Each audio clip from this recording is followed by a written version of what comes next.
From education to politics, arts and culture, entertainment, agriculture, history, religion, family, and technology, Focus on Liberia uncovers and showcases the best of Liberia and shows the world the truth about Liberia. We educate, elevate, and promote all things Liberia. We conduct interviews, panel discussions, debates, and more. Tune in to Focus on Liberia on Facebook and YouTube and be a part of the stories that make up the news. This is Focus on Liberia, and I am Dennis Jar. Hi, welcome to Roundtable Africa News Focus on Liberia. I am their West African correspondent, Edward Amara. Now, the news headlines. Peace deal and election top agenda on U.S. envoy PC to South Sudan. Egypt denies refugee plan, warn against displacement of Palestinians. Imprisoned Tunisian opposition leader Richard Ghannouchi initiates hunger strike in protest. The United States has accused Rwanda of backing M23 rebels in neighboring Democratic Republic of Congo. Raila Odinga announces candidacy for AU Commission chairpersonship. X, formerly known as Twitter, has paid its workers in Ghana. Now the news in details. X, formerly Twitter, has paid off its last workers its sack in Ghana.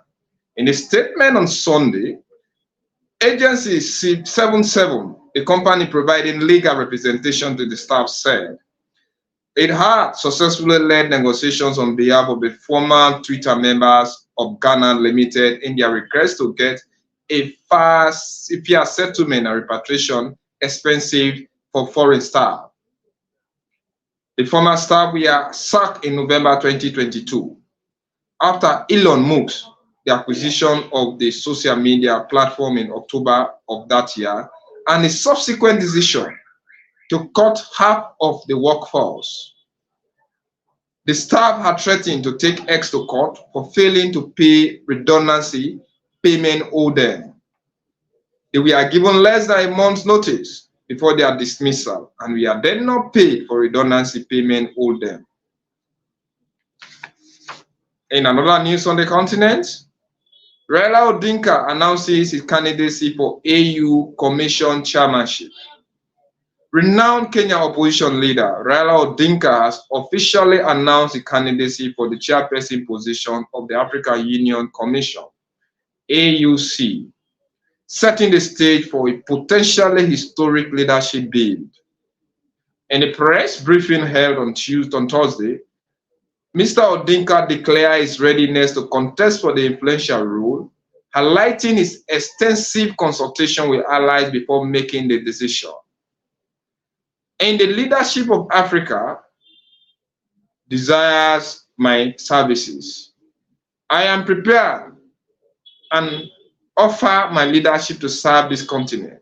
I'm ready to pursue the chairmanship of the African Union, affirmed Mr. Odinga.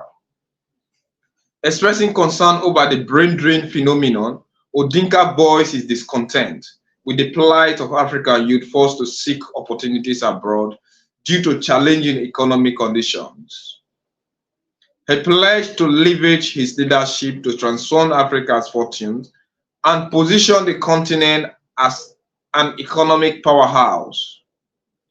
As a Pan-Africanist, I firmly believe that Africa should aspire for more. We desire better, Odinga asserted. We must reverse this trend and harness all of our resources for the accelerated socio-economic growth of the continent. Citing his tenure as the UN Special Envoy for Infrastructure in Africa from 2018 to 2023, Odinga emphasized that he is qualified for the position. In other further news on the continent, the United States accused Rwanda of backing the M23 rebel group in the east of Democratic Republic of Congo, prompting a backlash with Kigali. In a statement on Saturday, U.S. State Department condemned the worsening violence and called on M23 rebels to cease hostilities immediately and withdraw from its current position around Sake and Goma. It called on Rwanda to immediately withdraw all of our military personnel from the DRC and remove its surface-to-air missile system.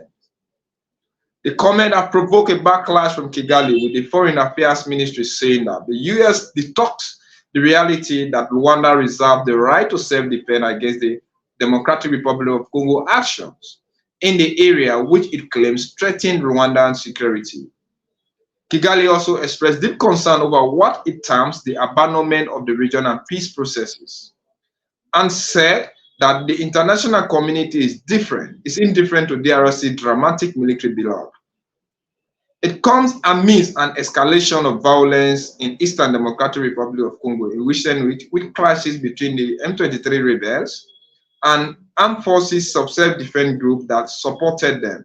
Hundreds of thousands have been forced to flee, many of them now in Goma as M23 advances on the city. In other further news on the continent, in prison, Tunisian opposition leader Rachel Gunnisini initiated hunger strike in protest. Rachel Gunnisini, a prominent figure in Tunisian opposition and leader of the Inhana party, has embarked on a hunger strike in solidarity with fellow anti-government activists.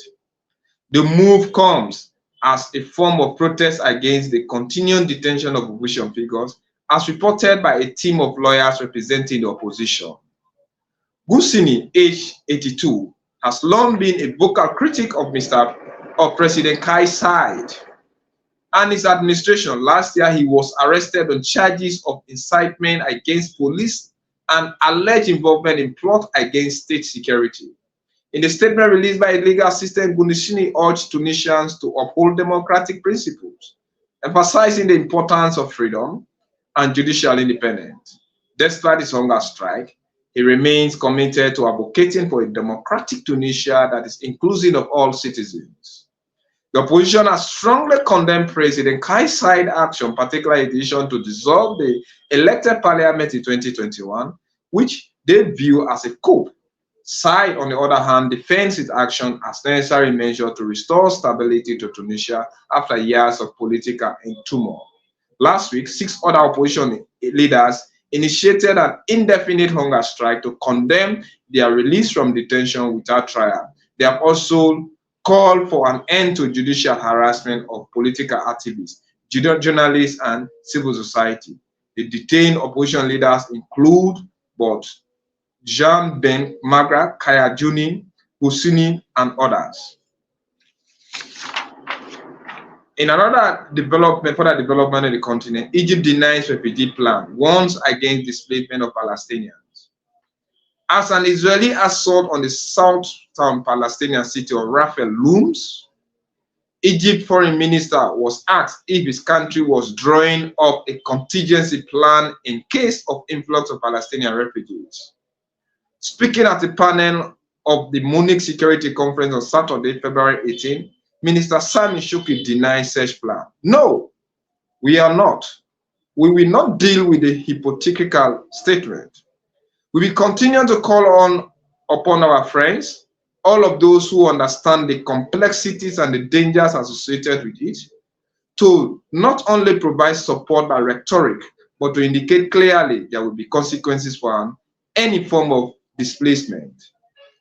Asked about reports of bulldozers and tanks on the border, walls being built in preparation for an influx of this is very hypocritical.